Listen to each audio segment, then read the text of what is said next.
தமிழ் வார இதழில் ஒரு நல்ல எழுத்தாளர் தமிழருவி மணியன் அப்படிங்கிறவர் ஒரு ஆங்கில கவிதையை மொழிபெயர்த்து எழுதியிருந்தார். அதை இன்றைக்கு சமூகத்தினுடைய சிந்தனை கருதி சமய விழாவில் சொல்வதில் நான் இரட்டிப்பு மகிழ்ச்சி அடைகின்றேன்.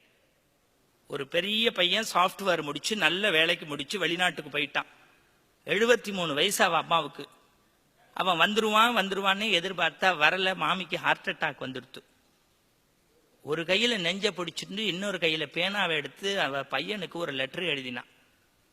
மகனே, நீ பிறந்த அன்று வீட்டின் கொல்லைப்புறத்தில் ஒரு தென்னையை நட்டு வைத்தேன். நாங்கள் ஊற்றிய தண்ணீரில் தென்னை வளர்ந்தது. நாங்கள் சிந்திய கண்ணீரில் நீ வளர்ந்தாய். எங்கோ இருந்து ஈட்டக்கூடிய பொருள் உனக்கு சுகத்தை தருகிறது. எங்கள் அருகிலேயே இருக்கும் தென்னை எங்களுக்கு சுவை நீரும் சுகநிழலும் தருகிறது. பரவாயில்லை மகனே, என்றாவது ஒரு நாள் நீ வருவாய் வருவாய் என்றே எதிர்பார்த்து ஏங்கிப் போனேன். இன்று எங்கள் உடல் முழுக்க ஈமொய்த்த செய்தி உன்னை வந்து சேர்ந்தது. அப்போது கூட நீ இமெயிலில் தான் மூழ்கிக் கொண்டிருக்கிறாய்.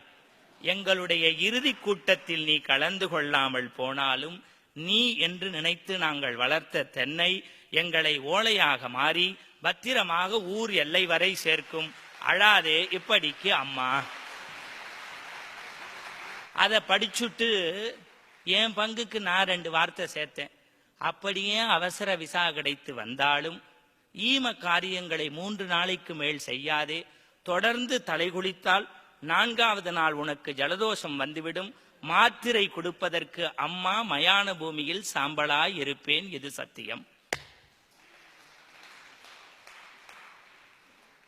இந்த நிகழ்வை பார்க்கின்றவர்கள் இனியேனும் நீங்கள் வாழ்க்கையில் டாக்டரா இருக்கலாம், இன்ஜினியரா இருக்கலாம், வக்கீலா இருக்கலாம், கலெக்டரா இருக்கலாம், எனக்கு அதை பற்றி கவலை இல்லை. இந்த நிகழ்வை பார்த்த பிறகாவது தாயை தெய்வமாக மதித்தால் அந்த நிகழ்ச்சிக்கு கிடைத்த அங்கீகாரம் என்பதை நான் பெருமையோடும் கர்வத்தோடும் சொல்லிக் கொள்வேன். உலகத்திலே உள்ள அத்தனை வேத விற்பனர்களுக்கும் சொல்கின்றேன், அத்தனை ஞானிகளுக்கும் சொல்கின்றேன், அத்தனை இளைஞர்களுக்கும் தைரியமாக சொல்கின்றேன். நான் ஒருபோதும் மேடைகளில் ஏறிவிட்டால் அச்சப்படுவதில்லை. இருக்கின்ற போது நீங்கள் கவனிக்காமல் இருந்துவிட்டு இறந்த பிறகு அவர்களுக்கு தவசத்தை கோடி கோடியாக கொட்டி செய்வதில் ஒருபோதும் பயன் கிடையாது என்கின்ற செய்தியை இந்த பக்தி திருவிழாவில் தைரியமாக சொல்கின்றேன்.